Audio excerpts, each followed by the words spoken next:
বেতের নামাজ 3 রাকাত।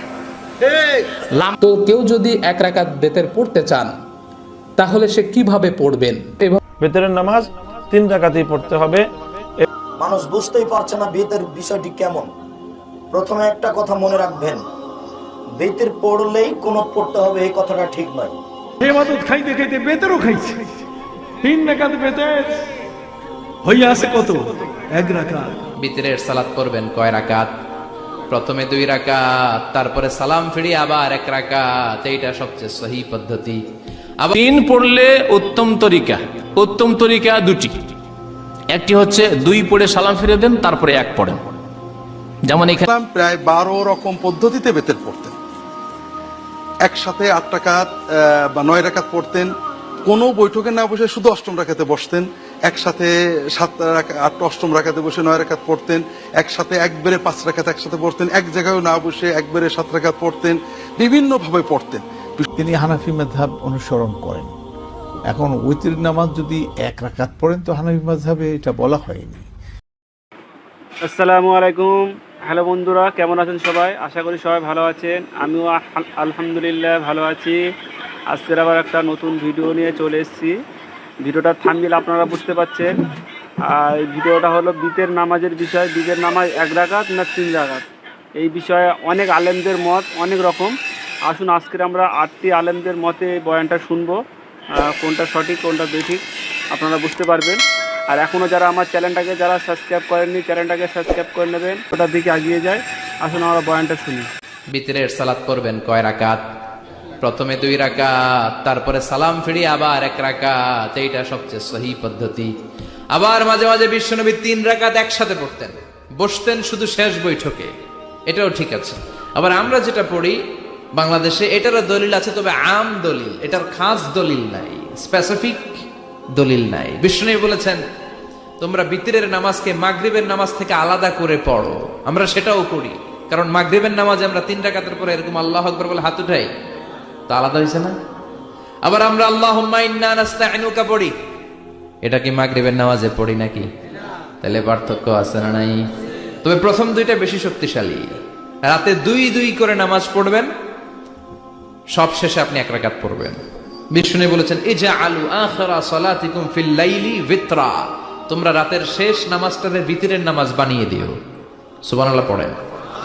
এইজন্য যাদের তাহাজ্জুদের অভ্যাস আছে, তাহাজ্জুদের পরে পড়া সুন্নাত। যাদের তাহাজ্জুদের অভ্যাস নাই, আশার সালাতের পরে পড়ে ফেলবেন। ইন্নাল্লাহা বিতরুন ইউহিব্বুল বিতরা, আল্লাহ নিজে বেজর, তাই বেজরকে তিনি পছন্দ করেন। এজন্য দিনের নামাজ রাতের নামাজ সবই বেজর।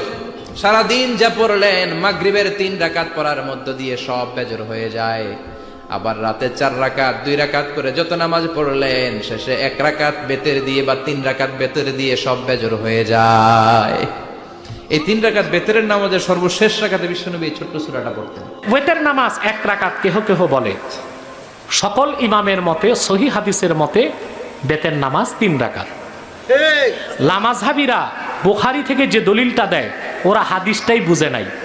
রাসূলুল্লাহ বলেছেন, বুখারীতে হাদিসটা আছে, রাতের নামাজ কি রাসূলুল্লাহকে জিজ্ঞেস করা হয়েছে, হুজুর রাতে নামাজ কেমনে পড়বো, নফল নামাজ? রাসূলুল্লাহ বলেছেন মাসনা মাসনা মাসনা মাসনা মাসনা, 2 রাকাত 2 রাকাত 2 রাকাত 2 রাকাত, সুম্মা তুতির, এরপর 1 রাকাত, তুতিরু লাকা মা কাদ সাল্লাইতা, তারপর 1 রাকাত পড়বা যা তোমার পিছের নামাজকে বেজর বানাবে। এটা হাদিস। কি বানাবে? তো রাসূলুল্লাহ কি 1 রাকাত পড়তে বলছেন, না 2 রাকাতের সাথে 1 রাকাত মিলায়া নামাজটারে বেজর বানাইতে বলছেন? এটা হাদিস বুখারীতে। কিন্তু এই লামাযহাবীরা এমন কাঠের চশমা লাগাইছে, পিছে কিছু বাদ সামনে কিছু বাদ, ফট করে কয় বেতের 1 রাকাত। আহাম্মকের দল। রাসূলুল্লাহ 1 রাকাত পড়তে বলছেন 2 রাকাতের সাথে, যে 2 রাকাতের পর আরেক রাকাত পড়ে পুরা নামাজটা বেজর বানাও। তো বেতের নামাজ যদি 1 রাকাত হয়, এটা বেজরকারী, ঠিক কি না? এটা কি সাথে আরেক রাকাত লাগাইলে হলো জোর, তাহলে বেজর করতে আরেক রাকাত, তাহলে বেতের নামাজ। বুঝছেন? তো কেউ যদি 1 রাকাত বেতের পড়তে চান তাহলে সে কিভাবে পড়বেন? এভাবে 1 রাকাতের নিয়ত করে আপনি তাকবীরে তাহরিমা দিয়ে হাত বেঁধে নামাজ শুরু করবেন, প্রথমে সানা পড়বেন আল্লাহুম্মা বাঈদ বাইনি অথবা সুবহানাকা আল্লাহুম্মা। সানা শেষ করার পরে আউযু বিল্লাহি মিনাশ শাইতানির রাজিম বিসমিল্লাহির রহমানির রহিম, এরপরে সূরা ফাতিহা আলহামদুলিল্লাহি রাব্বিল আলামিন থেকে ওয়ালাদ-দাল্লিন আমিন পর্যন্ত, এরপরে বিসমিল্লাহির রহমানির রহিম পড়ে যে কোনো একটা সূরা মিলাবেন, অর্থাৎ যে কোনো একটা সূরা পড়বেন। সূরা কাউসার হতে পারে, সূরা ইখলাস হতে পারে। সূরা পড়ার পরে আপনি সাথে সাথে দোয়া কুনুত পড়তে পারেন, সাথে সাথে দোয়া কুনুত পড়বেন। সূরা শেষ হওয়ার পরেই দোয়া কুনুত পড়ে রুকু সেজদা করে বৈঠকে বসে তাশাহুদ, আতাহিয়াত, দুরূদ শরীফ, দোয়া মাসুরা পড়ে সালাম ফিরিয়ে এক রাকাত শেষ করে ফেলবেন। এটা হলো প্রথম পদ্ধতি। দ্বিতীয় আরেকটা পদ্ধতি আছে, আপনি নামাজ শুরু করে সানা পড়ে আউযুবিল্লাহ বিসমিল্লাহ পড়ে সূরা ফাতিহা পড়ে বিসমিল্লাহ পড়ে আরেকটা সূরা পড়ে এরপরে আপনি সাথে সাথে রুকুতে চলে যেতে পারেন। রুকু থেকে মাথা ওঠানোর পরে আপনি দুই হাত উত্তোলন করে আপনি দোয়া কুনুত পাঠ করতে পারেন। এটা দ্বিতীয় আরেকটি পদ্ধতি। আপনি দুই হাত উত্তোলন করে এভাবে দোয়া কুনুত পাঠ করতে পারেন। দোয়া কুনুত শেষ হওয়ার পরে হাত ছেড়ে দেবেন, এরপরে সেজদা চলে যাবেন। দুই সেজদা করার পরে বৈঠকে বসে যাবেন, তাশাহুদ, দুরূদ শরীফ, দোয়া মাসুরা, এরপরে দুই দিকে সালাম ফিরিয়ে সালাত শেষ করে ফেলবেন। এক রাকাত বেতের আদায় করার এটাই হলো দুইটা পদ্ধতি। আপনি যে কোনো একটা পদ্ধতি গ্রহণ করতে পারেন। ইবাদত খাইতে খাইতে বেতেরও খাইছে। 3 রাকাত বেতের হইয়া আছে কত? 1 রাকাত। মৌলভী বলছে 3 রাকাত বেতের মধ্যে মাঝখানে বসা যাবে না, অথচ এখানে আলিম ওলামা আছেন। আমি চ্যালেঞ্জ করে বলতে পারি, হয়তো এটা কোনো ইউটিউবে যাবে অথবা কোনো অনলাইন টেলিভিশনে যাবে। আমি পরিষ্কার ভাষায় চ্যালেঞ্জ করলাম, তোমরা বলো যে 2 রাকাত ছাড়া নামাজ নাজেল হয়েছে, নামাজ পৃথিবীতে এসেছে কয় রাকাত কইরা বলতে পারবে? নবীজি বলছেন সাল্লুল বিতরা কাবিত্রিন নাহার। নবীজি বলছেন রাতের বেতের পরও দিনের বেতের মতো। রাতের বেতের নামাজ পড়বে কিসের মতো? দিনের বেতের কি? মাগরিবের নামাজ। দিনের বেতের কি? আবার বলেন দিনের বেতের কি? তাহলে দিনের বেতের মাগরিবের নামাজ, মাগরিবের নামাজের 2 রাকাতের পরে বৈঠক আছে না? মৌলভীতে উঠাই দিয়েছে বৈঠক। কথা বুঝতে পারছেন? এগুলো রিজেক্টেড, মনসুখ, বাতিল। এগুলো সুন্নাহ নয়, এগুলো হাদিস। হাদিস সব জায়গায় আমল করা যায় না, তবে সুন্নাহ সব জায়গায় কি আমল করা যায়। নবীজি বলেছেন তারাকতু ফীকুম আমরাইন, কিতাব আল্লাহি ওয়া সুন্নাত রাসূল। আমি তোমাদের কাছে দুটো জিনিস রেখে গেলাম, একটা আল্লাহর কিতাব আর একটা আমার সুন্নাহ। সুন্নাহ মানে লেটেস্ট, সর্বশেষ যে অ্যামেন্ডমেন্ট, সর্বশেষ যে আইনটা এসেছে, সর্বশেষ যে বাণীটা আসছে, এটার নাম কি? 3 পড়লে উত্তম তরিকা। উত্তম তরিকা দুটি। একটি হচ্ছে 2 পড়ে সালাম ফিরে দেন, তারপরে 1 পড়েন, যেমন এখানে রমজান মাসে পড়া হয়, তাই না? এই 3 পড়ার একটা তরিকা। আর একটা তরিকা 3 পড়ার, একসাথে 3 পড়েন, 1 রাকাত, 2 রাকাত, 3 রাকাত, সরাসরি উঠে যান। 2 রাকাত পড়ে তাশাহুদে বসবেন না, এইভাবে একসাথে 3 রাকাত পড়েন বিনা তাশাহুদে, বিনা আত্তাহিয়াতে, শেষখানে আত্তাহিয়াত পড়েন। আর কুনুত আছে, কুনুত রুকুর আগেও করা যেতে পারে, রুকুর পরেও করা যেতে পারে। ওর জন্য তাকবীর দেওয়ার দরকার নেই, সূরা শেষ হলো পড়ে নেন, অথবা রুকুর পরে পড়েন, দুটোই জায়েজ রয়েছে, দুটোই প্রমাণিত। এই হচ্ছে 3 রাকাত পড়ার দুটো তরিকা সুন্নত সম্মত। তৃতীয় তরিকা যেটা হানাফি ভাইরা পড়ে, সেটি জয়ীফ, কোনো সহিহ হাদিসে নেই, সহিহ হাদিসে নেই। সেটা হচ্ছে মাগরিবের মতো করে পড়া। 2 রাকাত পড়লো, পড়ার পর আত্তাহিয়াতে বসলো, আত্তাহিয়াতে পড়লো, তারপরে উঠলো, মাগরিবের মতো সেম সেম। তারপরে উঠে আর 1 রাকাত পড়লো, আর 1 রাকাত পড়ে আবার তাকবীর দিল, তাকবীর দেওয়ার পরে কুনুত পড়লো। তো এখানে এই তরিকাতে দুটো দুর্বলতা। একটা দুর্বলতা হচ্ছে মধ্যখানে 2 রাকাতের পর আত্তাহিয়াতে পড়া, এটা জয়ীফ, ভিত্তিহীন, সুতরাং এটা করবেন না। আর একটি হচ্ছে এই যে তাকবীর দেওয়া, এর কোনো প্রমাণ নেই। যেমন সূরা শেষ হলো তেমনই আপনি পড়ে আল্লাহুম্মা আহদিনা ফিমান হাদাইত, আল্লাহুম্মা ইন্না নাস্তাইনুকা ওয়া নাস্তাগফিরুকা, যেটা যে কোনো দুটি বা দুটোই একসাথে পড়তে পারেন কুনুতের। তারপরে আরেকটি মাসলা শুনে, 2টি ভুল তো হইল, তাই না? তৃতীয় ভুল হচ্ছে হানাফি মাযহাবের, যে তারা কুনুত পড়াকে, বেতরের কুনুতের দোয়া পড়াকে ওয়াজিব মনে করে, সেটা ভুল। এটি হচ্ছে সুন্নত। কারণ ওয়াজিব হলে নবী সাল্লাল্লাহু আলাইহি ওয়াসাল্লাম কখনো ছাড়তেন না, অথচ নবী সাল্লাল্লাহু আলাইহি ওয়াসাল্লাম থেকে বেশ কিছু সময় প্রমাণিত যে তিনি মাঝে মাঝে কুনুত ইচ্ছা করে, ভুলে গিয়ে না, ইচ্ছা করে ছেড়ে দিতেন। যেহেতু হানাফি মাযহাবে বেতরের কুনুতকে ওয়াজিব করে দেওয়া হয়েছে, সেজন্য কুনুত যদি কেউ ভুলে যায় তাহলে তারা সহজ সিজদা করে। তাহলে এই ভেতরে হানাফি ভাইদের ভেতরে তিনটি ভুল। একটি হচ্ছে মাগরিবের মতো করে আত্তাহিয়াত পড়া 2 রাকাতের পরে, 2 নম্বর হচ্ছে সূরা পড়া, সূরা ফাতিহা আর একটি সূরা পড়ার পরে একটা তাকবীর দিয়ে তারপরে কুনুত পড়া। 3 নম্বর ভুল হচ্ছে কুনুতকে ওয়াজিব মনে করা, আর কারো যদি ছুটে যায় তাহলে তিনি হানাফি মাযহাব অনুসরণ করেন। এখন উইতির নামাজ যদি 1 রাকাত পড়েন তো হানাফি মাযহাবে এটা বলা হয়নি। তাহলে তিনি সবগুলি মাযহাবের যেটাই পছন্দ করতে পারে, হ্যাঁ যেটাই হয়, তবে আপনি এখানে একটু ওখানে একটু ওইখানে একটু এইভাবে না, আপনি যেটা অনুসরণ করেন। কিন্তু ওইটা অনুসরণ করতে গিয়ে যদি সহিহ হাদিস পেয়ে যান তো সহিহ হাদিসটা, ওই ইমাম বলছে তমুক ইমাম বলছে না, সহিহ হাদিস পেলে ওইটাই আপনি গ্রহণ করবেন। এখন এই যে 3 রাকাতের ইয়েতে 3 রাকাত পড়লে আপনি একসঙ্গে 3 রাকাত পড়বেন, বসবেন না। আর যদি বসতে চান তাহলে সালাম ফিরিয়ে এরপর 1 রাকাত আলাদা পড়বেন। আর যদি 1 রাকাতও পড়তে চান তাহলে আপনি একটু আগে বলছিলাম যে বুখারী শরীফের প্রথম হাদিসটা 1 রাকাত সম্বলিত হাদিস। এরপর আরেকটি হাদিস শুনিয়ে দিলাম যে 2টি হাদিসই আমরা দেখতে পাচ্ছি নবী সাল্লাল্লাহু আলাইহি ওয়াসাল্লাম বলে ফালিয়ারকা রাকাতান তুতির লাহু মা কাদ সাল্লাহ। অতএব আপনি 1 রাকাত পড়তে পারবেন। এটা অন্য মাযহাবের অনুসরণ করে নয়, বরং এটা আমাগো বড় ইমাম হলেন মুহাম্মদ রাসূলুল্লাহ সাল্লাল্লাহু আলাইহি ওয়াসাল্লাম, তার অনুসরণ করে, কাজেই কোনো অসুবিধা নেই। মানুষ বুঝতেই পারছে না বেতের বিষয়টি কেমন। প্রথমে একটা কথা মনে রাখবেন, বেতের পড়লেই কুনুত পড়তে হবে এই কথাটা ঠিক নয়। এইটা আগে ঠিক করে নেন। মানে বেতের পড়লেই কুনুত পড়তে হবে এই কথাটা ঠিক নয়।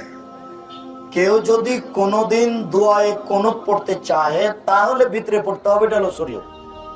কেউ যদি কোনোদিন দোয়ায়ে কুনুত পড়তে চায় তাহলে কোথায় পড়বে? ভিতরে সালাতে পড়বে, এটা হলো শরীয়ত। আল্লাহ রাসূল রমজান ছাড়া দোয়ায়ে কুনুত পড়তেন না, আর সাহাবীগণ মাঝে মধ্যে এমনি টাইমে পড়তেন। আগে এইটা স্পষ্ট করে নেন, আগে জেনে নেন যে প্রতিদিন দোয়ায়ে কুনুত পড়তে হবে না। এরপরে বলেন যে রুকুর আগে পড়বো না পরে পড়বো। রুকুর আগে হাত বাঁধা অবস্থায় পড়ে নেন, তবে আল্লাহুম্মা নাস্তাইনুকা ওয়া নাস্তাগফিরুকা এটা নয়, এটা দোয়ায়ে কুনুত না, এটা কুনুতের রাত নাজেলা।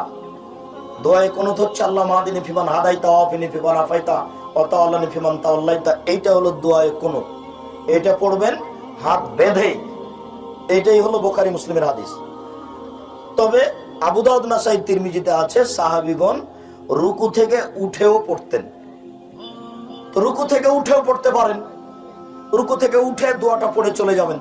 তো রুকু থেকে উঠে পড়লে হাত উঠাতে পারেন, রুকু থেকে উঠে পড়লে হাত উঠাবেন, আর রুকুর আগে পড়লে হাত বাঁধাই থাকবে। যখন দোয়াটা পড়া হবে তখন হাতটা ছেড়ে দিয়ে সিজদায় চলে যাবেন। রুকুর আগে বাঁধার জন্য কি আবার তাকবীর দিতে হবে? রুকুর আগে বাঁধার জন্য তাকবীর দিতে হবে না। কেরাত শেষ হয়ে গেলে দোয়া। বেতরের নামাজ 3 রাকাতই পড়তে হবে। এ ব্যাপারে রাসূল সাল্লাল্লাহু আলাইহি ওয়াসাল্লাম থেকে হাদিস বর্ণনা করেছেন আব্দুল্লাহ ইবনে মাসউদ রাদিয়াল্লাহু তাআলা আনহু। তিনি বলেন, ইবনে মাসউদ রাদিয়াল্লাহু তাআলা আনহুর বর্ণনা, এটি হযরত ইবনে মাসউদের বর্ণিত বর্ণনা, সেটি হলো ক্বালা আল বিত্রু সালাসুন কা বিত্রিন নাহার সালাতুল মাগরিব। শারহু মাআনিল আসার তাহাবি শরীফের মধ্যে গ্রহণযোগ্য পর্যায়ের সনদের মাধ্যমে হযরত ইবনে মাসউদ রাদিয়াল্লাহু তাআলা আনহু বলেছেন যে ভিতরের নামাজ এটি মাগরিবের নামাজের মতোই 3 রাকাত। আর আমরা জানি মাগরিবের নামাজে 3 রাকাত কিভাবে আদায় করতে হয়। 2 রাকাতে বসতে হয়, তার মধ্যখানের বৈঠক 2 রাকাতের করতে হয়, এবং তৃতীয় রাকাতের পর সালাম ফেরাতে হয়। প্রায় 12 রকম পদ্ধতিতে বেতের পড়তেন। একসাথে 8 রাকাত বা 9 রাকাত পড়তেন, কোনো বৈঠকে না বসে শুধু অষ্টম রাকাতে বসতেন। একসাথে 7 রাকাত 8 অষ্টম রাকাতে বসে 9 রাকাত পড়তেন। একসাথে একবারে 5 রাকাত একসাথে পড়তেন। এক জায়গায় না বসে একবারে 7 রাকাত পড়তেন। বিভিন্ন ভাবে পড়তেন। বিষয়টা হলো রাসূলুল্লাহ সাল্লাল্লাহু আলাইহি ওয়াসাল্লাম বিতিরের কোনো পদ্ধতিকে ফিক্সড করে দেননি। আর বিতির বলতে হাদিস শরীফে মূলত তাহাজ্জুদ সহ বিতিরকে বোঝানো হয়। তো এই জন্য আমরা 3 রাকাত বিতির রাসূলুল্লাহ সাল্লাল্লাহু আলাইহি ওয়াসাল্লাম এক হাদিসে নিষেধ করেছেন, তোমরা লা তুতিরু বিসালাতিন লা তুশাব্বিহু বিহাল মাগরিব আও তুরু বিখামসিন আও সাব। তোমরা 3 রাকাত বেতের পড়ো না, মাগরিবের মতো করো না, 5 বা 7 পড়ো, অর্থাৎ 3 পড়ো না, 5 বা 7 পড়ো। কিন্তু অন্যান্য হাদিসে 3 পড়েছেন রাসূলুল্লাহ সাল্লাল্লাহু আলাইহি ওয়াসাল্লাম, এরকম এসেছে। 3 রাকাত বিতির আমরা 3 ভাবে পড়তে পারি হাদিসের আলোকে। সবচেয়ে জোরালো হলো যে 2 রাকাত পড়ে সালাম ফিরিয়ে আবার 1 রাকাতের নিয়ত করে 1 রাকাত বিতির কুনুত সহ পড়া। দ্বিতীয় হলো 2 রাকাত পড়ে আত্তাহিয়াতু পড়ে উঠে দাঁড়িয়ে তৃতীয় রাকাত পড়ে, ঠিক আমরা আমাদের দেশে অধিকাংশ মানুষ যেভাবে পড়ে, এটাও সুন্নাহসম্মত, হাদিস দ্বারা বোঝা যায় এবং সাহাবীরা আমল করেছেন, অনেক হাদিস রয়েছে। তৃতীয় হলো 2 রাকাত পড়ে দ্বিতীয় রাকাতের পরে না বসে একেবারে উঠে দাঁড়ানো, দাঁড়িয়ে 3 রাকাত পড়ে একবারে এক বৈঠকে 3 রাকাত পড়া। রাসূলুল্লাহ এক বৈঠকে 5 পড়েছেন, এক বৈঠকে 7 পড়েছেন, কিন্তু এক বৈঠকে 3 পড়েছেন এরকম হাদিস কম, তবে তাবেঈনরা পড়েছেন, সাহাবীদের কেউ কেউ পড়েছেন, এরকম পাওয়া যায়। তো 3 রকম পদ্ধতি সুন্নাহসম্মত ইনশাআল্লাহ। তবে একটা বিষয় সুন্নাহসম্মত নয়, আপনাদের সকলের দৃষ্টি আকর্ষণ করছি যে এর বেতর হয়নি, ওর বেতর হয়নি, ও ভালো না, ওর নামাজ হলো না, এই কথাগুলো কোনো হাদিসে পাওয়া যায় না। 3 রাকাত পড়তেই হবে, হ্যাঁ 3 রাকাত পড়তেই হবে, 3-এর কম হলে হবে না, এটা কোনোটাই হাদিসসম্মত কথা নয়। 1 রাকাত বেতর কোনো সাহাবী বলেছেন, রাসূলুল্লাহ সাল্লাল্লাহু আলাইহি ওয়াসাল্লাম বলেছেন। কাজেই আমরা এ ব্যাপারে আল্লাহর ওয়াস্তে সুন্নাহ যতটুকু উদার আমরা ততটুকু উদার হই। কেউ একটাকে গ্রহণ করতে পারেন, অন্য একটা সহিহ সুন্নাতকে ইনকার করা এটা। হ্যালো বন্ধুরা, শুনলেন তো বিতের নামাজের বিষয়। 8টা আলেম খুব সুন্দরভাবে আলোচনা করেছে। আর এরকম ধরনের সুন্দর সুন্দর ভিডিও পেতে আমার এই চ্যানেলটাকে সাবস্ক্রাইব করবেন, আমার পাশে থাকবেন। আরও সুন্দর সুন্দর ভিডিও নিয়ে যেন আপনাদের সামনে হাজির হতে পারি। আসসালামু আলাইকুম ওয়া রাহমাতুল্লাহি ওয়া বারাকাতুহু।